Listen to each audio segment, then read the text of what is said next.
வணக்கம் மக்களே. விஜயகாந்த் அவர்களின் மகன் ஷண்முக பாண்டியன் முதன்மை கதாபாத்திரத்தில் நடித்துள்ள திரைப்படம் கொம்பு சீவி. வருத்தப்படாத வாலிபர் சங்கம், ரஜினி முருகன் போன்ற ஹிட் படங்களை இயக்கிய பொன்ராம் இந்த படத்தின் இயக்குனர். இந்த படத்தில் ஷண்முக பாண்டியனுக்கு ஜோடியாக புதுமுக நடிகை தர்ணிகா நடித்துள்ளார். மேலும் சூப்பர் ஸ்டார் சரத்குமார் முக்கிய வேடத்தில் நடித்துள்ளார். இசையமைப்பை யுவன் சங்கர் ராஜா செய்துள்ளார். உலகம் முழுவதும் இன்று திரையரங்குகளில் வெளியாகியுள்ள இந்த படத்தின் விமர்சனத்தை இங்கே விரிவாக பார்க்கலாம்.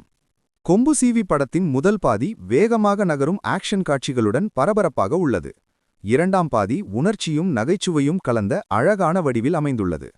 1996இல் நடந்த ஒரு உண்மை சம்பவத்தை அடிப்படையாக கொண்டு உருவாக்கப்பட்ட இந்த படம் கிராமப் பகை, சாதி மோதல், அரசியல் சதிகள் போன்றவற்றில் சிக்கிக் கொண்ட நாயகன் அவற்றை எவ்வாறு சமாளிக்கிறான் என்பதே கதையின் மையம்.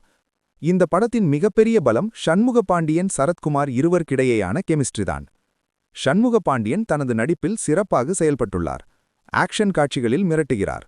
கால் தூக்கினாலே கேப்டன் விஜயகாந்த் அவர்களின் நினைவு வருமாறு தோற்றமளிக்கிறார். சரத்குமார் நகைச்சுவை வேடத்தில் களமிறங்கி மிகச் சிறப்பாக நடித்துள்ளார். காவல் அதிகாரியாக வரும் நாயகி தர்ணிகா அழகாகவும் கவர்ச்சியாகவும் இருக்கிறார். யுவனின் இசையில் பாடல்கள் அனைத்தும் அருமை. குறிப்பாக இடைவேளையில் வரும் கருப்பன் ஃபயர் மோட் பாடல் செம மாஸ். பின்னணி இசையும் மனதை கவரும் வகையில் உள்ளது. குறிப்பாக வஸ்தாரா பாடல் காட்சிகளும் இசையும் சேர்ந்து மிக ரசிக்கத்தக்கதாக அமைந்துள்ளது. பொன்ராம் தனது வழக்கமான பாணியிலேயே திரைக்கதை மற்றும் வசனங்களை அமைத்துள்ளார்.